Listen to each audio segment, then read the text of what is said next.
जब फिल्म शुरू होती है ना भाई, तो ऐसा लगता है जैसे दिल्ली की किसी अंधेरी गली में ठंडी हवा आपकी गर्दन पर उंगलियों की तरह रेंग रही हो। और स्क्रीन पर जो चीखें गूंजती हैं वो सिर्फ आवाज़ें नहीं होती, वो एक चेतावनी होती है कि अब जो आगे दिखने वाला है वो आपके दिल की धड़कन को पकड़कर निचोड़ देगा। कहानी बच्चों के गुम होने से शुरू होती है, लेकिन असली गुमशुदगी इंसानियत की है। क्योंकि हर कॉलोनी के नाम के साथ जो संख्या जुड़ती है वो सिर्फ नंबर नहीं, वो हर माता पिता का टूटा हुआ भरोसा है। और तभी एंट्री होती है मार्क की, यानी एक ऐसा अफसर जो चाहे नशे में हो या निलंबित हो, ड्यूटी उसके लहू में बहती है। और जब वो अंधेरे में खड़ा सिगरेट जलाता है ना, तो लगता है किसी ने रात के सीने पर एक चिंगारी सटा दी। पूरी फिल्म में उसकी चाल, उसकी सांसें, उसका गुस्सा, सब कुछ ऐसा लगता है जैसे कोई दिल्ली का ही बंदा कुछ खो चुका है और अब किसी भी कीमत पर वापस लाना चाहता है। लेकिन सामने है राजनीति का वो राक्षस जो कुर्सी के लिए बच्चों तक की जान बेच सकता है। और यही फिल्म आपको झकझोरती है, क्योंकि हर डायलॉग ऐसा लगता है जैसे किसी ने आपकी कॉलर पकड़कर खींचा हो। समय कम है, जिंदगियां दांव पर हैं।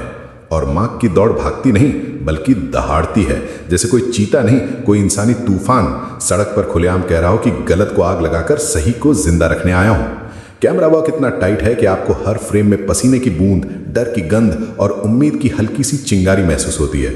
और जब विलन अपनी चालें चलता है तो लगता है जैसे दिल्ली की धूल भी रुक कर सुन रही हो कि अगली सांस कौन लेगा और कौन नहीं।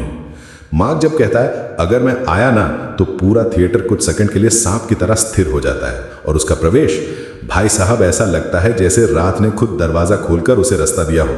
हर पंच में वजन, हर नजर में कहानी और हर कदम में मैं रुकेगा नहीं वाली आग। और क्लाइमैक्स तो ऐसा है कि आपको वाकई लगता है कि ये लड़ाई सिर्फ बच्चों की नहीं है, ये लड़ाई हर उस दिल की है जो डर के बावजूद आवाज उठाता है। जब आखिरी 18 घंटे बीत रहे होते हैं ना, तो स्क्रीन और आपकी धड़कनें एक ही रफ्तार से चल रही होती हैं। और लास्ट सीक्वेंस में मार्क का टूटना, संभलना, फिर दहाड़ना, ये सब इतना असली लगता है कि इंसान भूल जाता है कि वो फिल्म देख रहा है या किसी की जान बचती हुई। और फिर जब टाइटल मार्क स्क्रीन पर गूंजता है तो लगता है इस बंदे ने सिर्फ केस नहीं, पूरी कहानी अपने कंधों पर ढोई है। और एंड में जब वो खांस कर बोलता है मुझे स्मोकिंग कम करनी चाहिए, वहां आपको एहसास होता है कि हीरो भी इंसान है, दर्द भी है, डर भी है, लेकिन लड़ने